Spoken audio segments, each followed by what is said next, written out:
On March 26, 2026, the United States government seized over $126 million from Switzerland's F-35 fighter jet account.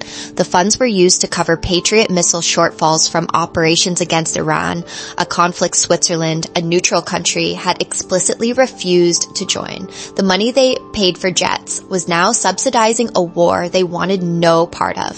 For Canada, which is walking the exact same path with a deal worth nearly $28 billion, this event changes the entire calculation. It forces us to ask a fundamental question. What are we really buying, and what sovereignty are we giving up? But as disturbing as this is, a trusted ally raiding an account without consent, it isn't the real story. To understand how we could arrive at such a moment, we first have to look at the foundational cracks in the F-35 program itself, the ones that have been documented for years. Those documented cracks in the F-35 program begin with a simple, brutal reality. Long before any diplomatic incidents, the aircraft was failing to meet the availability targets the program itself was supposed to achieve. We know this because the Pentagon's Inspector General audited the fleet. In a December 2025 report, the U.S. Department of Defense Office of Inspector General found that in fiscal year 2024, the F-35 fleet had an availability rate of only 50%. That is far below the minimum performance requirement of 65% set for the program. In practical terms, on any given day, roughly half of the aircraft in one of the most expensive fighter programs in history are not ready for a mission.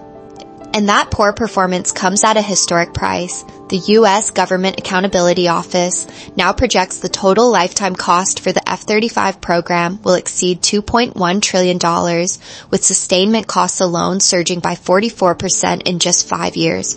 All of this is unfolding while the jet's primary operator is trimming its near-term buys. In its fiscal year 2026 budget proposal, the U.S. Air Force cut planned F-35 purchases from 44 aircraft down to just 24. The program's costs are exploding, and at the same time, Washington is slowing the rate at which it adds new aircraft to its own fleet. Yet Ottawa is being pressed to sign on for 88 jets, on schedule and in full, even as the flagship customer is easing off the accelerator. Why is Washington pressuring Canada to commit fully to a platform that its own Air Force is already buying more cautiously? Nor is this a fresh concern, or one voiced only by foreign observers. Perhaps the most damning verdict came from inside the American system itself, from a figure whose job was to interrogate the program at close range. As chairman of the Senate Armed Services Committee, the late Senator John McCain, a decorated war veteran and long-serving legislator, spent years overseeing the Pentagon's largest acquisition programs, including the F-35, through budgets, hearings, and sustained oversight. That committee is where senior generals, acquisition chiefs, and contractors must justify their numbers and schedules under questioning. McCain sat at the center of that process. After that prolonged scrutiny, his conclusion was blunt. He called the F-35 program both a scandal and a tragedy with respect to cost, schedule, and performance. So the critique we are looking at is not built on hostile opinion pieces. It is grounded in the United States' own ledgers and its own senior oversight voices. Taken together, they describe a fighter that is chronically unreliable, structurally expensive, and already prompting its primary user to adjust its approach. For Canadian decision makers, buying into the F-35 at this stage means accepting those same built-in weaknesses on readiness, sustainment, and long-term cost exposure for decades before we even touch the political dimension. A flawed, expensive jet on its face is a procurement problem. It is something auditors, engineers, and planners are supposed to wrestle with. But what happens when your closest ally chooses to turn that procurement problem into leverage over your basic defense choices? That is exactly what happened when the U.S. ambassador linked our F-35 purchase directly to Canada's future in NORAD. In that moment, the discussion stopped being about performance metrics and budget lines. It became a question about the price of defiance. And that price of defiance was made explicit, not as a leaked aside, but as a public warning from the U.S. ambassador to Canada. Ottawa hesitated on the F-35 deal because of the real cost and performance problems we just walked through. A genuine partner would answer with reassurance, maybe a better offer, or a joint plan to fix those flaws. Instead, Washington chose pressure. Imagine a near-future interview with CBC where the U.S. ambassador bluntly says that if Canada does not complete the full 88 jet purchase, the NORAD arrangement would have to be altered. He hints that Washington would station more F-35s over Canadian territory. In NORAD, radar coverage and fighter responses are meant to be jointly planned. Altered here is code for more unilateral U.S. patrols in Canadian airspace and less Canadian say over who flies those missions and why. Remember how NORAD is sold to the public. Joint defense, shared command, and indivisible security perimeter between equals. Now set that language against an ambassador tying NORAD's configuration to the purchase of one specific U.S. aircraft. That is no longer an ordinary conversation between allies. It is the language of leverage. The underlying message is brutally clear. Buy our planes, or we will patrol your skies for you. And on terms we set. That is why the F-35 stops being just a procurement file and becomes an explicit test of how much control Ottawa is willing to trade for access. Under that kind of pressure, the instinctive response of any self-respecting state is to look for a way to say no. But walking away from the F-35 is not costless. It risks friction inside NATO, complicates interoperability with U.S. forces, and collides with already tight timelines for replacing our current fighters. Canada needs both credible jets and functioning alliances. That is exactly why the Saab Gripen from Sweden started to look like an escape route, with a pitch that dangled domestic jobs, technology transfer, and more industrial control. A way to give Canada greater say over its aerospace sector and a bit more distance from U.S. political strings. It seemed like the ideal off-ramp. Keep a modern fighter, stay compatible with allies, and claw back some autonomy. There was, however, one fundamental problem, a paradox hidden in plain sight. To gain that coveted independence from Washington, Canada would have to embrace a strategy that leads improbably right back to an American checkpoint. That American checkpoint improbably begins in Sweden. Under pressure from Washington to stay in the F-35 program, Saab arrived with what looked like an escape hatch. Here was a Western NATO-compatible fighter that did not come stamped, made in America.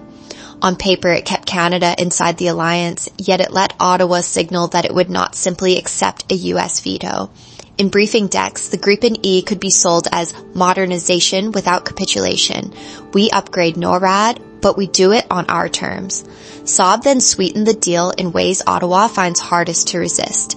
It promised to assemble the aircraft in Canada, create 12,600 high-tech jobs, deliver full transfer of technology, and match the value of the contract with 100% industrial offsets. Every dollar of work would stay in country. Compared with the F-35, this sounded like a sovereignty advocate's dream. Canadian workers building Canada's fighter, and engineers gaining the know-how. In a climate where voters sensed American pressure on defense, the Gripen package could be framed as turning that pressure into a sovereignty win. However, this apparent path to sovereignty leads straight into a strategic dead end. The Gripen's ability to operate inside NORAD and NATO is dependent on a system controlled by the United States. That system is called Link 16. Think of it as the secure military-grade internet that Allied aircraft, ships, and ground units use to share a live picture of the battle. If you are not logged into that network, you are not part of the fight. And the truth for Canada is that the United States holds the password and decides who gets full access. Saab's own documents spell out what that means in practice.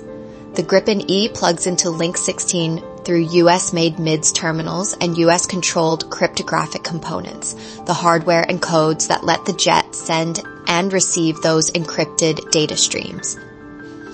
Full integration for any foreign operator requires U.S. export approval and ongoing U.S. consent to update and manage the encryption keys.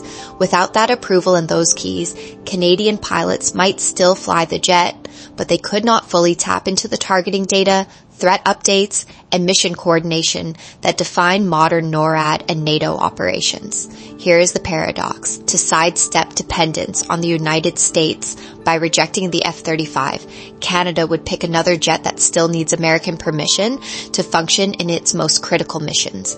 This isn't about liking or disliking America. In both cases, structural U.S. leverage is baked into Canada's Air Force.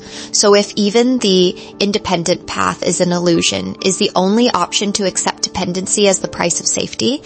Before you answer that, we need to go back to March 26th and watch how the fine print of an alliance can be turned into a weapon. The abstract fears of American leverage we've been discussing aren't theoretical. In March 2006, Switzerland found out the hard way what that looks like. Not theft in the usual sense, but a paperwork move. The U.S. used an obscure mechanism called the Foreign Military Sales Pooled Trust Fund, a shared account where allies prepay, and the Pentagon can move that money between weapons contracts without asking each buyer again. Think of it like a joint bank account with a powerful partner for a house deposit. The fine print lets them pull your money without asking to pay their own bills. Switzerland had prepaid billions into that pool for its F-35s. Then came the Iran crisis. Washington needed emergency money for Patriot missiles to support operations. Switzerland, as a neutral state, had distanced itself from, so the Pentagon simply shifted the Swiss money inside the pooled fund and booked it to Patriot orders instead. And they did it after Bern froze new F-35 payments over delays and refused U.S. military overflights tied to that Iran operation. The decisions of a neutral parliament were reversed quietly by an internal accounting entry. Money set aside for jets to defend Swiss neutrality was repurposed to arm a war Switzerland had said no to, a country's foreign policy rewritten with a keystroke in a U.S. finance system. Now that we've seen how a funding mechanism can override a neutral state's choices, how does it change your view of Canada's own F-35 payments? Do you think anyone in Ottawa is treating this as a risk? Tell me in the comments. That financial sleight of hand is how they get your money. What matters more is how they get your autonomy. What happened to Switzerland was a one-off transaction. What's built into the F-35 itself is a permanent condition. It's called the digital lock-in trap, and it's where sovereignty goes to die. What happened to Switzerland wasn't a glitch in the system.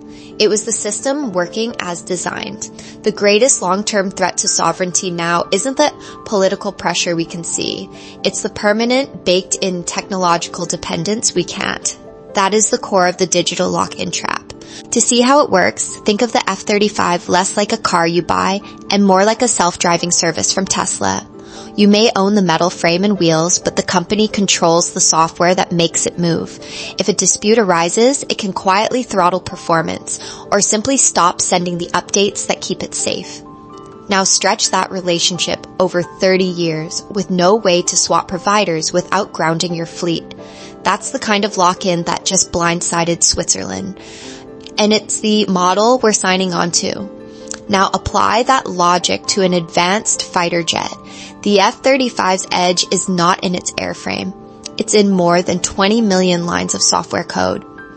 Every critical upgrade, every mission data file, every security patch flows from centralized servers in the United States. This architecture gives Washington a functional veto over Canada's entire fleet. In any serious disagreement, Ottawa's ability to fly its own aircraft at full capability would depend on U.S. officials continuing to feed that software pipeline. A kill switch is not a secret button in the cockpit. It's a structural feature of the ecosystem we're buying into. This is not a hypothetical future risk. It's already showing up as failure, and you don't have to take my word for it. The Pentagon's own Director of Operational Test and Evaluation, the DOTNE, said so in a March 2026 report. They found that the F-35's TR-3 upgrades have, in their words, stagnated. Those updates delivered predominantly unusable performance and zero new combat capability throughout 2025. The instability was so severe that F-35s in combat over the Middle East were forced to revert to the older, less capable TR-2 software. The United States cannot even guarantee the jet's performance for itself, let alone for its allies. Yet every fix, every mission data tweak must pass through that U.S. pipeline. If Washington delays or withholds an update, allied jets simply do not get the capability. That is how a strategic partnership quietly becomes structural dependence. For Canada, this is not a one-time purchase followed by neutral maintenance. It is a 30-year subscription to a U.S.-controlled nervous system that we cannot see or change. The software that decides what threats the jet recognizes, what weapons it can carry, and which missions it can fly will be updated on U.S. timelines to U.S. priorities.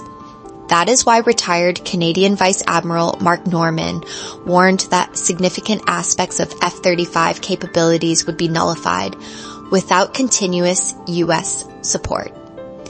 Imagine a future Canadian government that deploys its F-35s in an Arctic posture Washington sees as too assertive. On paper, those jets belong to Canada. In practice, their most advanced capabilities, updated threat libraries, and mission plans only come online if the United States keeps sending the right software and data. A quiet decision to slow roll and update would never look like a dramatic shutdown, but over time it would blunt Canada's ability to use its fleet at full strength, precisely when interests diverge. That is the intellectual shift we are forced to make.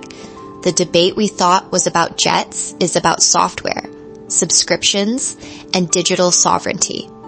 The question is no longer, can we afford this aircraft? But can we accept a combat fleet whose critical functions we do not control? So we are faced with a multi-decade digital leash. What if the way out is not a different jet, but a different philosophy? A path to sovereignty we don't just fly, but build. That path is industrial sovereignty. If digital lock-in is the trap, industrial sovereignty is the exit ramp, anchoring our air power in capabilities we own rather than software and supply chains we merely rent. The choice before Canada is not just which jet to buy, but which industrial future we want to inhabit for the next half century. The F-35 model offers one future: Canada as a junior parts supplier inside a vast US-run supply chain.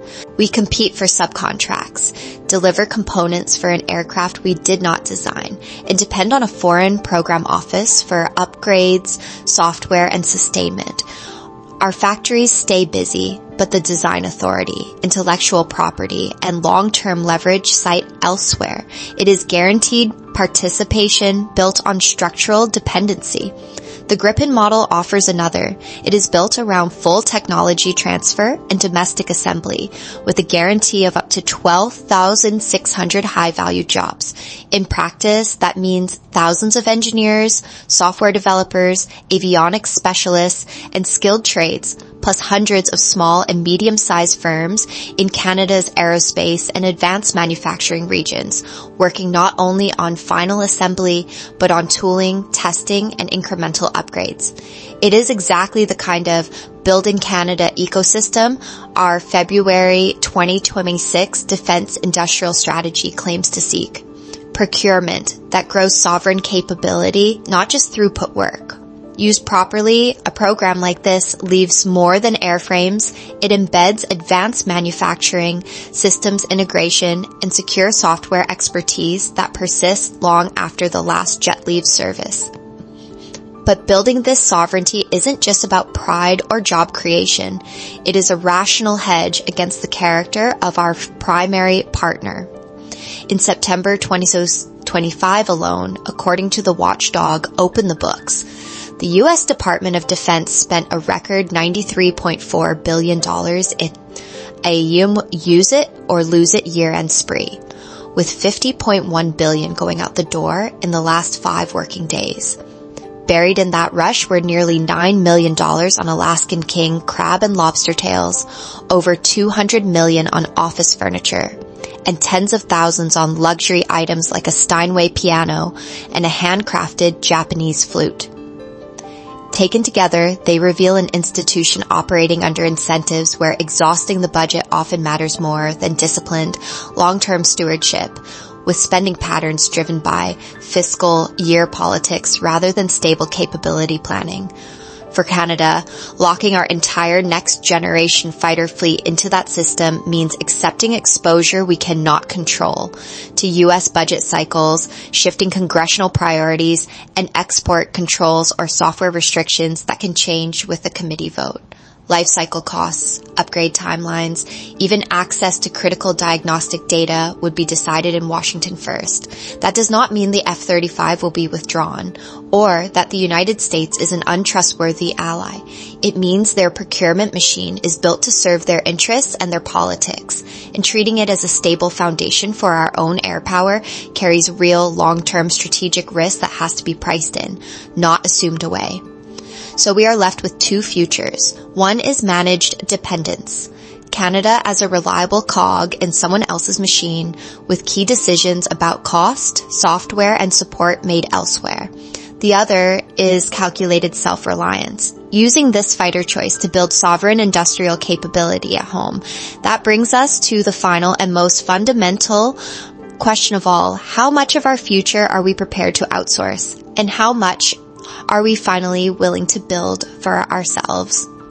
We began this journey with a straightforward procurement question. The default assumption was that Canada would acquire the F-35, continuing a path of deep integration with our closest ally, but the evidence has shown the true cost of that path. The jet's performance gaps, Switzerland's fight for its own data, and the reality of digital lock-in all point to a state of managed dependence.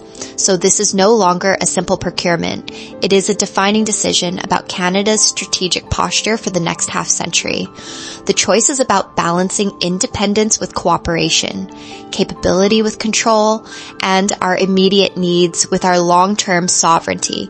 The real question is no longer which jet performs better on paper. It is about the nature of power and independence in a modern alliance.